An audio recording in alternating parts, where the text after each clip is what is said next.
السلام علیکم غریب بچگان، ما بچه ای تاجیکم ای تاجیکستان.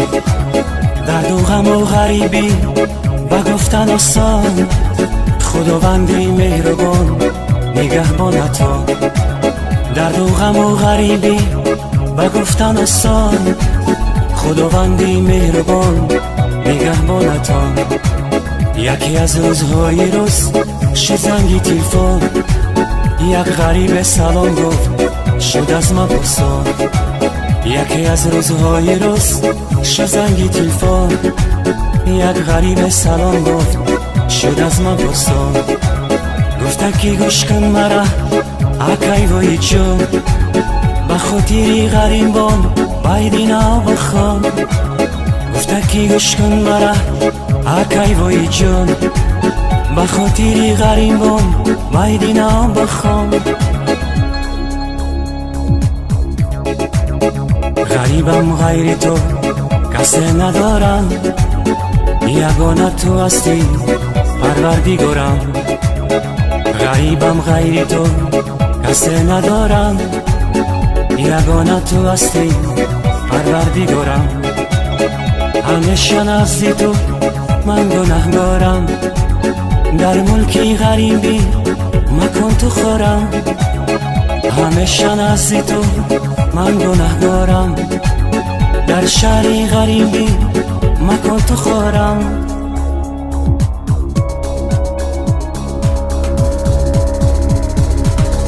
غریبی دردی سخت است ای برادر، غریبان رو نکو دورم میازار. غریبان رو نسر باشن از سامان، غریبان رو ندیل باشن ندیل دار.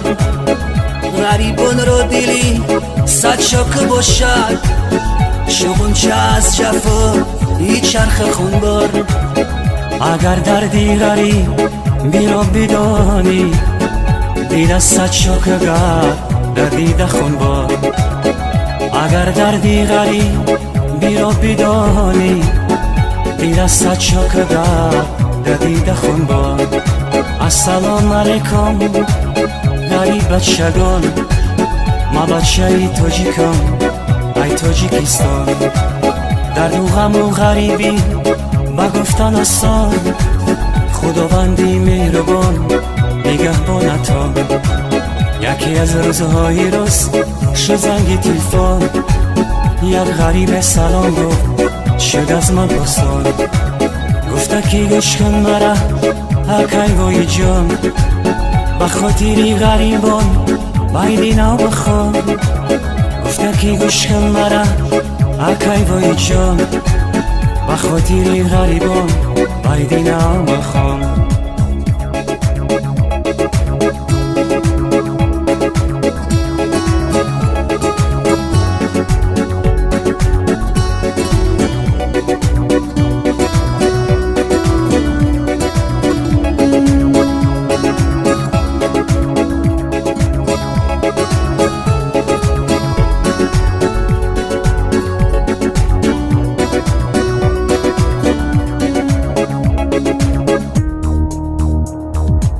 کتابی غریبی رو هر کس نخواند، حیاتی غریبی رو هر کس نداند.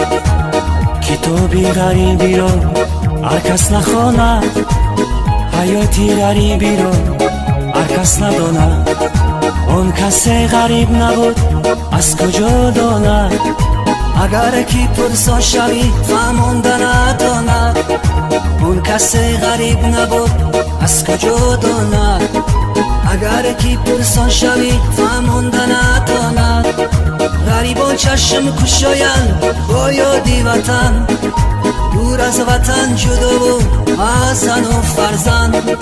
غریبان چشم کشایند با یادی وطن، دور از وطن جدا و از زن و فرزند.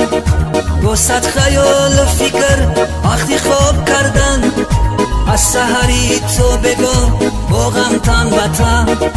با صد خیال و فکر وقتی خواب کردن، از سحری تو بگو با غم تن به تن. خدایا رحم کن بر ما غریبان، با مثل تو کسی اسم روان. مانده همراهی را مزار و حیران، ندارم سره قدری پیش دوستان. السلام علیکم غریب بچگان، ما بچه تاجیکم ای تاجیکستان. در دو غم و غریبی بگفتن آسان، خداوندی مهربان نگهبانتان. یکی از روزهای روز شد زنگ تلفن، یک غریب سلام گفت شد از من پرسان. گفته که گوش کن مرا اکی وای جان، بخاطر غریبان میدینا بخوان. گفته که گوش کن مرا اکی وای جان، بخاطر غریبان میدینا بخوان.